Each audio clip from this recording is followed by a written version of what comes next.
When you're restricted on your travel based upon location and the dates that you have to travel, well, that's when you don't get the best deals when it comes to points and miles. We all know that flexibility is king when it comes to being able to get the best redemption rates. So if you can travel when you find the deal and if you can travel where you find the deal too, then you're going to for sure get the best, especially when it comes to flying in business and first class on international travel. But what if you're stuck with certain dates and certain times? How do you give yourself a better chance of getting a great upgrade, getting a great redemption? Maybe up to at least premium economy, but sometimes even up to business and first class for a good points value to get a good cent per point redemption. Well, that's what I'm going to talk about today. And I think it's dependent upon having a lot of points in certain programs. Now, I know this goes against the grain because we're always told you should never hoard points. But I hoard points, and I do it for a specific reason, and I'm going to tell you why. Please hit the like and subscribe button, and we're going to dive into it together.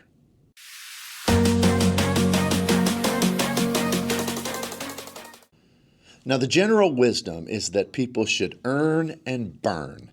Now, that's the concept that you build up your points, and because you're afraid of devaluations, which is kind of like inflation for point systems, what you do is you would use them just as quickly as you can. So you're constantly earning, constantly using, or burning those points. Now, that makes a lot of sense for a lot of people, but I'm going to tell you why I have found that actually hoarding points only in certain programs has become very, very effective for me, especially when I have work travel and I have to be somewhere at a certain time and I have to go to a specific place and I have to be back at a certain time. Those are the times when you're just not going to be able to usually find really good redemptions at a great cent per point value.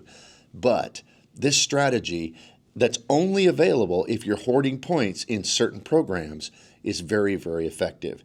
Now, what it really centers around is being able to cancel for free your flights. Now, what I mean by that is certain programs, and this is not true with the foreign programs. So you can't do this with Air Canada Aeroplan. You can't do it with Air France or any of those partners. You can't do it with some of the Avios partners because all of them charge fees to cancel your flights.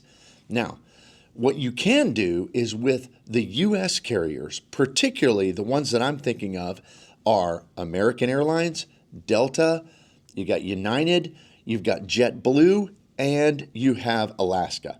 Now, the only one that's not a totally free cancellation is Alaska, but it's not a very big deal because it's only a $12.50 fee to book those flights in the first place, and you do lose that $12.50 unless you have the Alaska Atmos Summit card. But with all of these programs, you can book flights if you have the points to do it. And if you book a reward flight, so with your points, and you choose to cancel, even up to the time of departure, so you can keep that flight right up to the time you're supposed to leave. If you cancel it, you get back all of your points and you get back all of your miles. Now, let me tell you why that is so beneficial. Some of those programs, the ones I'm thinking of that do it most often, are American, the Atmos program for Alaska, and also sometimes, on rare occasion, United Airlines. They will sometimes, if they have a flight that maybe is not full and they're trying to find a way to not fly it empty, they will, close to booking, they will lower the points price for redemptions. So I have seen this over and over. So recently, just to give you a case study, I went to Korea, which I have to do periodically for work, and I had booked a points redemption. And at first, my first redemption was just a economy class seat. I think I paid 37,000 American points for that. And then I started waiting. And as it got closer, I found finally a premium economy seat for 50,000 points. So I bought the 50,000 points, and then I canceled the economy class seat I had booked. And then as it got closer and closer, I saw that same flight on American that had dropped the business class price from about 200,000 points down to 95,000 points. So I booked that flight, and then I canceled my premium economy flight. And then as it got even closer, in fact, one day before my departure, I looked over on the Atmos site. You can, of course, purchase American Airlines flights through Atmos. And I saw that the exact same flight, and I even got my exact same seat, was only 75,000 points all the way to East Asia in business class. So I canceled my 95,000 point flight with American, and I purchased the flight with Atmos, the exact same flight, exact same seat for only 75,000 points. So I worked my way from an economy class seat up to a premium class seat, up to a business class seat, and then to a cheaper, the exact same business class seat, because I had a big enough points pool to be able to purchase and then cancel, and then purchase and then cancel. Now, the only way this works, you can't have just a small pool of points, because if you cancel and then you go to purchase the flight you want now that they've lowered the price, it might be gone. I mean, you got to purchase it while it's there because they're trying to sell them out quick.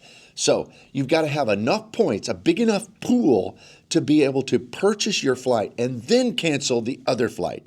So in essence, this is hoarding points. It's having enough points in each of those programs to be able to do this. So I try to keep at least 100,000 points in American, 100,000 points in Atmos, 100,000 points in United. And you could do this with Delta, and I'm not super familiar with JetBlue, but I think this is possible with JetBlue as well. But what I really try to do is to have those there so that I can be watching. And I'll check pretty much every day. It just takes a few minutes to check and see, has my flight lowered in price, or is there another one that same day that is lowered in price that I could maybe get? Well, I'm telling you, this is a powerful tool, because when I was trying to book out for this flight to East Asia, I could not find any good deals that were under 200,000 points for business class. And I am not going to pay 200,000 points for a business class flight. But 75,000 points to Asia, that is a smoking good deal. Now, with all of these programs, with the exception of Alaska, with Atmos, like I said, you do have to pay that $12.50 fee. But with all of them, your taxes and fees are negligible. And they return those taxes and fees when you cancel. So I have literally had 4, 5, 6 flights booked along the way. Canceled, booked another. Canceled, booked another. Canceled, booked another. In fact, right now, for our flights to Asia in the fall, I have some business class flights inter-Asia. So I think we're flying from maybe Taiwan over to Seoul, South Korea. And I have those booked on United. And I don't even really plan on taking that. It's not a great points redemption, but I got it as a placeholder. And that's a principle that is applicable to this strategy as well. Sometimes if you see something, if you have enough points, you can just get it. And then if you don't want it, you can just cancel. There's no danger in that, because these US-based programs do not charge anything for you to cancel. So, is the general wisdom that you should earn and burn and never have a lot of points? Does that make sense for a lot of people? It does. And when it comes to the foreign programs where you're going to have to pay a $70 or $100 or $120 cancellation fee, yeah, you want to be sure before you take them. But if you have a lot of points with American, with Atmos, with United, with some of these programs, you can feel free to just book things that you think you might not even take at all. But you've got the total freedom to do that, to snatch them up when the availability's there, knowing that, you know what, probably won't take this.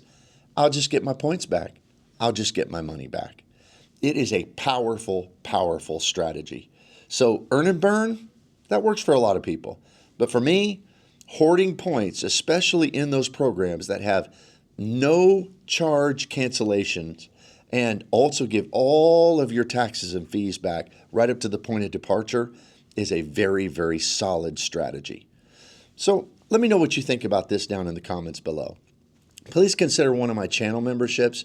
I have 2 of them. The first is RM Insiders. It's $2.99 a month. You get early release videos. You also get special videos with strategies just for my channel members.